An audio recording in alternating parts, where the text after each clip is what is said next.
बीकानेर का नगर निगम इन दिनों चर्चा में है। पिछले कई दिनों से बीकानेर मेयर और नगर आयुक्त के बीच चल रही तकरार अब खुले तौर पर सामने आ गई है। एक तरफ आज आयुक्त ने बीकानेर में खुद से साधारण सभा की बैठक बुलाई, तो वहीं इस बैठक को असंवैधानिक करार देते हुए मेयर ने प्रेस वार्ता कर आयुक्त और प्रदेश के मंत्री बीटी कल्ला और उनके भतीजे पर जमकर निशाना साधा। इस दौरान उप महापौर राजेंद्र पवार सहित भाजपा के तमाम पार्षद मौजूद रहे। मेयर सुशीला कंवर ने कहा कि निगम में बुलवाई गई साधारण सभा की बैठक संवैधानिक और अलोकतांत्रिक है। आज का दिन काला दिन जैसा है, बैठक बहुत गलत तरीके से बुलाई गई है। उन्होंने कहा कि आयुक्त का रवैया तानाशाहपूर्ण है, वो नगर पालिका एक्ट की धज्जियां उड़ा रहे। मेयर यही नहीं रुकी, उन्होंने यहां तक कह दिया कि आयुक्त मंत्री बीटी कल्ला और मंत्री के भतीजे महेंद्र कल्ला के आदेशों की पालना का हवाला दे रहे हैं और नगर निगम में भतीजावाद चल रहा है। अगर आयुक्त के खिलाफ कार्रवाई नहीं होती है तो प्रदेश सरकार इसके पीछे है।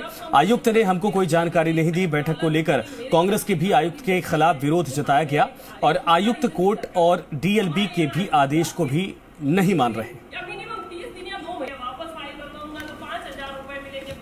बीकानेर का नगर निगम इन दिनों चर्चा में है और चर्चा का विषय खुद आम सभा जो आयुक्त द्वारा बुलाई गई उसको लेकर कहीं ना कहीं चर्चा और उसका पूरा विरोध जो है अब खुले तौर पर मेयर सुशीला कंवर करती हुई नजर आ रही है।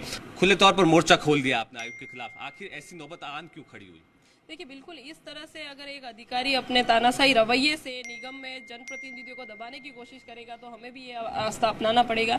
और यहाँ पर कहीं ना कहीं अधिकारियों को शह मिल रही है कि जो हमें इतनी धमकियां दे रहे हैं निलंबन की, हमारे पार्षदों को, ये सत्ता पक्ष या विपक्ष में बात नहीं हो रही है, ये सारे पार्षदों को खुलेआम धमकी दी गई कि अगर आप इस मीटिंग में नहीं आते तो आपका निलंबन कर देंगे। जिस तरह से हंगामा हुआ, कांग्रेस के पार्षदों ने विरोध किया, क्या लगता है कि ये किस तरह की लड़ाई अब शुरू हो गई है नगर निगम के भीतर? देखिए, ये नगर निगम की या मेरी या हमारे पार्षदों की बात नहीं है, ये लड़ाई है एक जनप्रतिनिधि की और सामने खड़े तानाशाही रवैये वाले अधिकारी की। जहां अधिकारी जनप्रतिनिधि के अधिकारों का हनन करने लगेंगे, वहां मैं बहुत गर्व से मैं आज कहूंगी कि हमारे जो नगर निगम के सारे पार्षद हैं उन्होंने आज अपने हक की लड़ाई के लिए स्टैंड लिया है। अच्छा, अब कहाँ स्टैंड, अब आगे क्या एक्शन है? क्योंकि देखिए, अब तो खुले तौर पर आपने कह दिया कि इस तरह से अगर आयुक्त काम करेंगे तो नगर निगम चलने नहीं दिया जाएगा, तो किस तरह से अब आगे एक्शन रहेगा? देखिए, ये हमारा स्टैंड लेना इसलिए जरूरी था क्योंकि नगर निगम जो होता है वो धरातल में जनता के, आम पब्लिक से सीधा जुड़े होते हैं और उनके हर एक छोटे मुद्दे को काम करता है।